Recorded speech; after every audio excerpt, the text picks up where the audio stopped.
Sylvestre Nyek, Maurice Kamto qui n'avait plus parlé depuis un certain temps est donc revenu sur la scène. Comment interprétez-vous ces mots, cette parole, cette prise de parole du professeur Maurice Kamto? La première chose, c'est que Maurice Kamto parle depuis. La première chose, il parle. Il a toujours parlé d'ailleurs. Quelquefois, il choisit de parler d'une chose qu'on n'attend pas. C'est-à-dire, il déclare manif en ne voulant pas la tenir pour communiquer sur l'interdiction. Il parle. C'est très politique. Maintenant, pour ce qui est d'hier, je dois dire que j'ai noté une des avancées qu'il faut savoir reconnaître.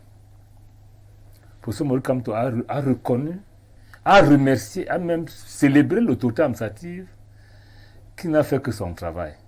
Il n'en a pas coutume, mais il l'a fait. Il a estimé que peut-être c'est une avancée, mais qui doit être généralisée. Ça, il faut savoir l'apprécier. La deuxième chose, c'est que le président Maurice Kamto a dit, et ça je croyais que j'ai l'impression que c'était nouveau pour moi, que son parti est fédéraliste. Il a dit, c'est une avancée claire. C'est-à-dire, c'est la politique de la clarté désormais. Mais il a surtout dit qu'il n'est plus question que le MRC manque un rendez-vous électoral.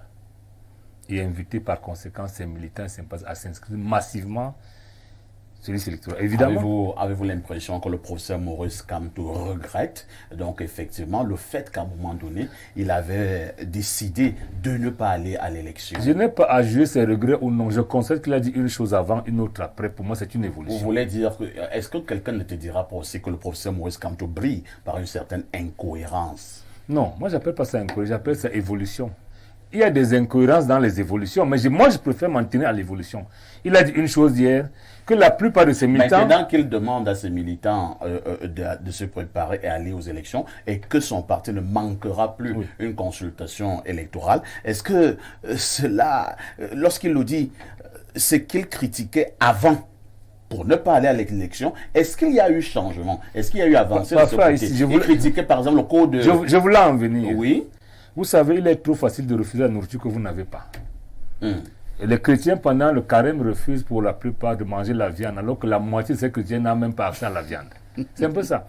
Lorsque vous ne contrôlez pas les institutions chargées de faire avancer le processus électoral, il est trop facile de dire que je n'irai pas tant que le code ne va pas changer, alors que vous n'avez aucune capacité pour faire changer le code. Donc je pense pas que le président Maurice Kamto l'a compris et finalement il dit il vaut mieux qu'on s'inscrive. Et c'est vrai que dans les 11 millions de Camerounais potentiellement qui peuvent s'inscrire, si les 11 millions s'inscrivent et que les 10 millions au moins votent, il est plus facile de basculer de l'autre côté et de trouver dans le moyen de faire avancer la démocratie. Ça, je pense que c'est une évolution, il faut le noter.